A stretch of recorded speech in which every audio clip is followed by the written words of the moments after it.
Thank you for bearing with me through that. Okay. So,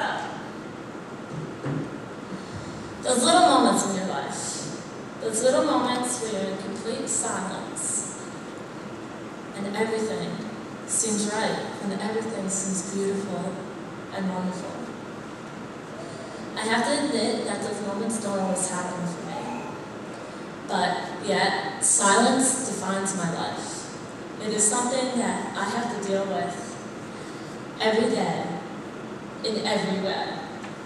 It wasn't always like this. My world wasn't always a silent one, but when I was 14, that all changed. You see, I lost my hearing my freshman year of high school. We chased an ear infection for 3 months, and then I went to a world-class audiologist and they discovered there was no ear infection to chase. My hearing was simply gone. What's more is they could not find a reason why I was not able to hear. They checked for a head injury. Nothing.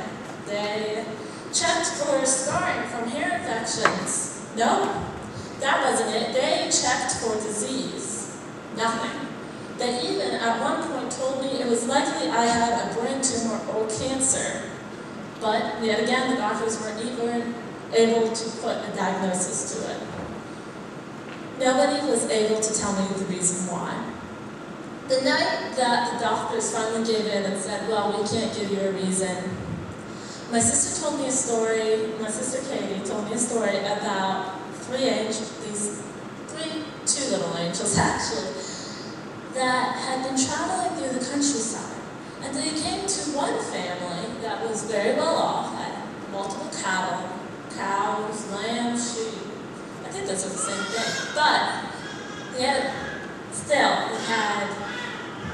everything they needed. But there was a hole in their wall. Well, the older angel decided, I'm going to fix that hole. And the little angel's like, how would you fix that hole? And the older angel was like, I'll explain it to you later. The next day, as the two little angels kept going, they come across another house with a father and a mother and two little children. And they only had one cow to live off of. They were barely making ends meet. The next day, the cow died.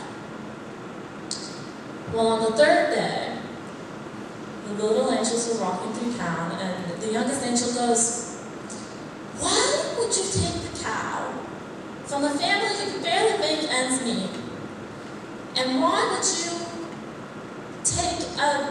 and then repair this hole in this rich person's house? That makes absolutely no sense to me. So,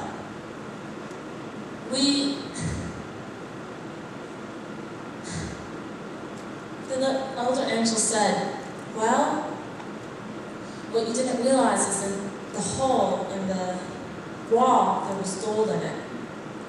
And so I patched that hole so they would never find the gold because they were greedy. They sinned a lot.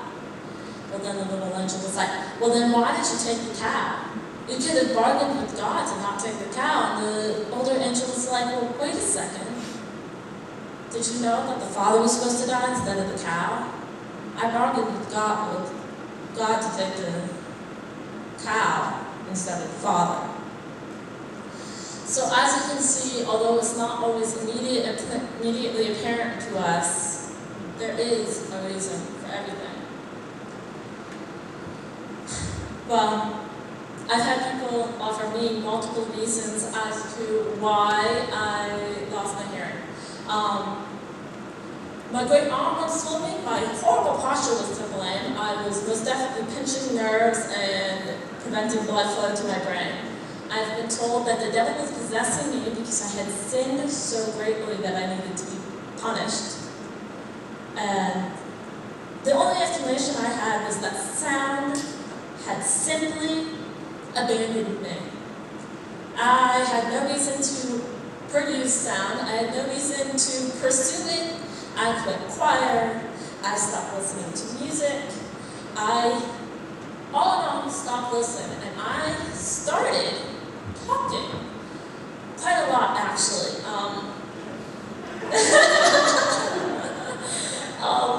And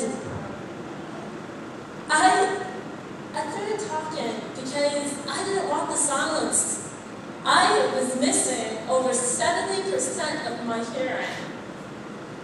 If one of you sat in the sanctuary on a weekday and just sat here and it made no noise, you could probably hear more than I could on a Sunday sitting here without my hearing aids in. So I did not want that silence. I did not want to hear the reasons that God had offered me. I mean, what if it was something I did not want to hear? So, I mean, to say that's the most horrible thing that's ever happened in my life, it ranks up there, but when I'm looking back sometimes, it seems that my life is just one crisis after another. I pretended that losing my hearing didn't matter, and this is actually a great trend in my life. In 6th grade, when my Aunt Pam passed away after a 3-month battle for lung cancer from diagnosis to death, it was 3 intense months. I had told myself when she died, oh, it doesn't matter. It's like I'll just never go visit her again, right? I mean, there's no reason to grieve. I'll just never see her again. Well, no reason to grieve, no reason to feel pain. Life is easier that way. I ran from pain when on September 11th, while I was still living in Northern Virginia, about 15 minutes from the Pentagon, if some miracle happened and there was no traffic, so a plane came down and hit the Pentagon. The smokestack I could see from the football field at my high school where I was having PE at the time the attacks happened. It was the day before my birthday, and I had actually prayed on September 10th, you know, I don't want to go to birthday on my birthday. I don't want to go to school on my birthday. I want that day off. I started feeling guilty, but then I was like, wait, no, I will take no guilt for this. I am no reason to grieve, no reason to feel pain. I'm just going to keep going.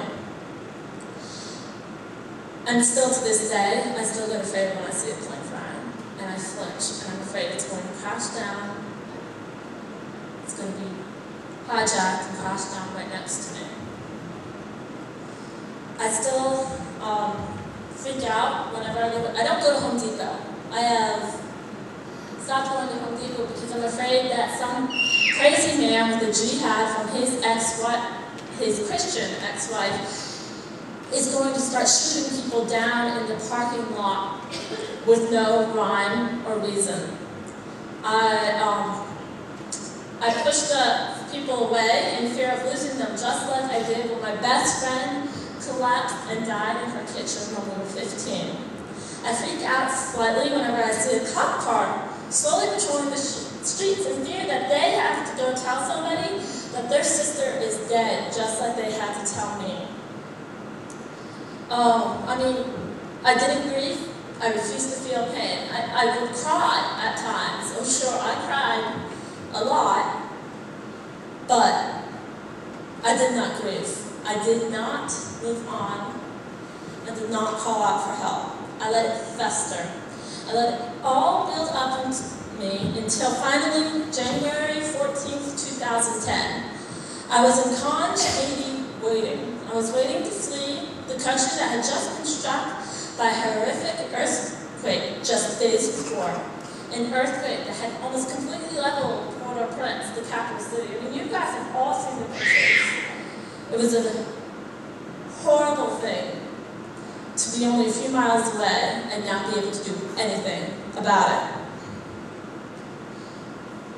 You know, people have told me that I missed death by 9 hours. I was supposed to be in a hotel that collapsed and killed everybody in the building. I missed death by 9 hours, but yet for 2 days I refused to acknowledge that. I refused to feel pain, I refused to grieve, I refused to be angry about it, until one day I was sitting on the roof.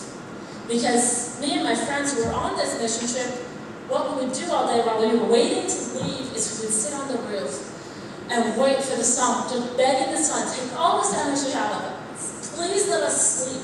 Because at night, it wouldn't work a lot of times. We would still cry ourselves to sleep, pretending, oh, the person across the street, the group, they're stronger than me, they're not crying. But we knew in our hearts they're crying also.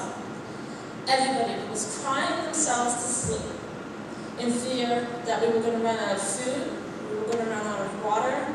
We had a diabetic girl with us who would